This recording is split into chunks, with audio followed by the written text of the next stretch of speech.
বহু বছর আগের কথা। ছোট্ট একটা গ্রামে লামিয়া নামের একটা মেয়ে তার মায়ের সাথে থাকতো। লামিয়ার মা একজন ধোপি ছিল। সে গ্রামের লোকেদের জামা কাপড় ধোয়ার কাজ করত, কিন্তু অনেক কম লোকেরাই তার কাছে জামা কাপড় ধুতে দিত, যার কারণে লামিয়ার মা খুব একটা বেশি টাকা উপার্জন করতে পারত না।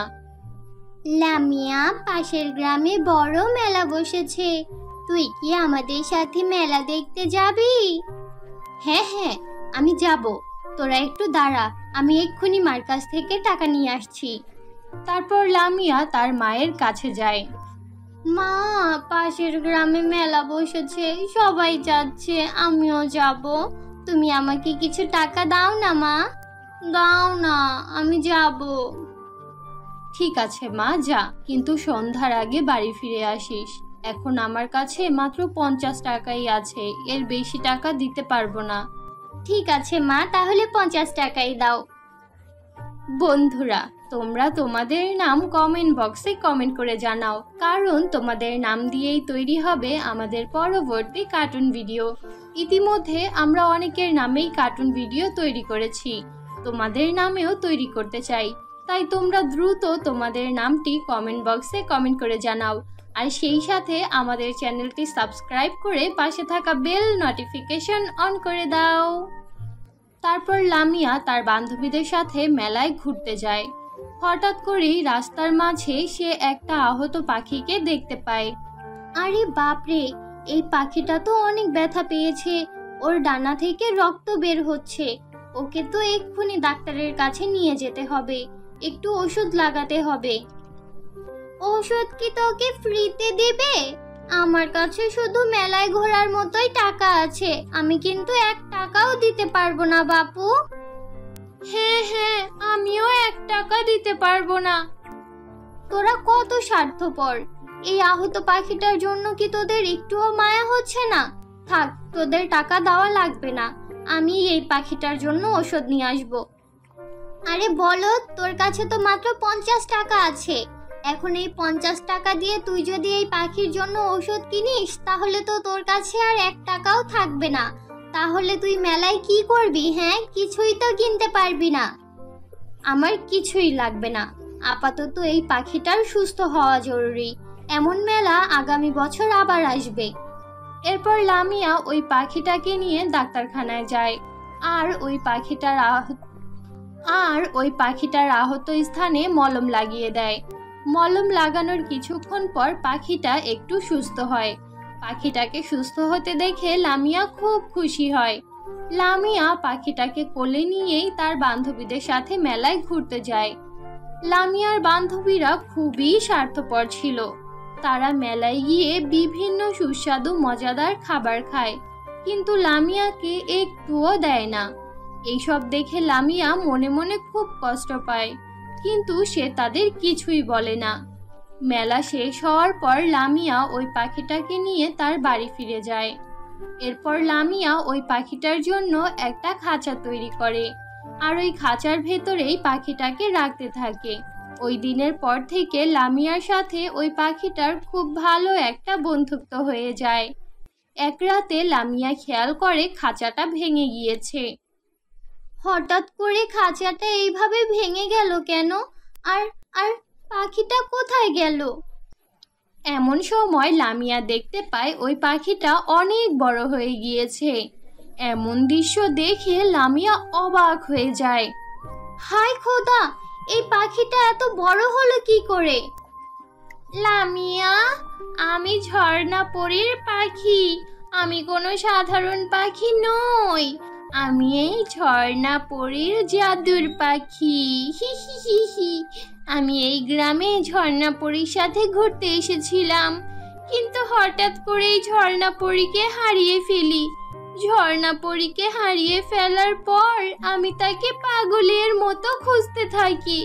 এমন সময় একটা শিকারী আমার দিকে একটা তীর ছুঁড়ে মারে, আর ওই তীরের আঘাতে আহত হয়ে আমি এরকম ছোট হয়ে গিয়েছিলাম। তোমাকে অনেক ধন্যবাদ, তুমি আমার জীবন বাঁচিয়েছো। আরে বাহ, তুমি তো দেখি আমাদের মতো কথাও বলতে পারো। সত্যিই তো তুমি খুব অদ্ভুত। ওই দিনের পর থেকে লামিয়া ওই পাখিটাকে আরো ভালোবাসতে থাকে। একদিন লামিয়াদের বাসায় রিফাত নামের একজন লোক আসে। আরে লামিয়ার মা, আজকে 5 তারিখ, তোর তো নিশ্চয়ই মনে আছে কালকে যে 6 তারিখ। তো কালকে তোর কি করতে হবে তা তো তোকে আর মনে করিয়ে দিতে হবে না, তাই না? হ্যাঁ সাহেব, আমি জানি। কাল আপনাকে আপনার সব টাকা দিয়ে দিতে হবে।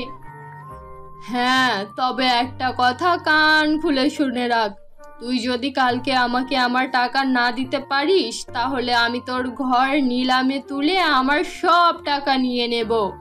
আচ্ছা, এখন আমি যাচ্ছি, কালকে দুপুরে আসবো টাকা নিতে। মা, ওই লোকটা আমাদের কাছে কত টাকা পায়? মারে, ওই লোকটার কাছ থেকে তো আমি মাত্র 20,000 টাকা নিয়েছিলাম, তাও আবার তোর বাবা অসুস্থ ছিল তখন। কিন্তু ও সুদ যোগ করতে করতে পুরো 1 লাখ টাকা বানিয়ে ফেলেছে। এখন আমার কাছে তো এত টাকা নেই রে মা, তাই কাল বোধহয় আমাদের এই বাড়িটা ছেড়ে চলে যেতে হবে। এইসব কথা শুনে লামিয়া অনেক বেশি চিন্তিত হয়ে পড়ে। আরে লামিয়া, আমি থাকতে তোমার চিন্তা কিসের? তুমি আমার পিঠের উপরে উঠে বসো। আমি তোমাকে এমন একটা জায়গায় নিয়ে যাব যেখানে গেলে তোমার জীবনের সব সমস্যার সমাধান হয়ে যাবে, আর ভবিষ্যতে তোমার আর কখনোই টাকার কমতি হবে না। তারপর লামিয়া ওই পাখিটার পিঠে উঠে বসে। কিছুক্ষণের মধ্যেই পাখিটা লামিয়াকে পরিদেশের রংধনু ঝর্ণার কাছে নিয়ে যায়। রংধনু ঝর্ণা থেকে 7 রঙের পানি ঝরে পড়ছিল।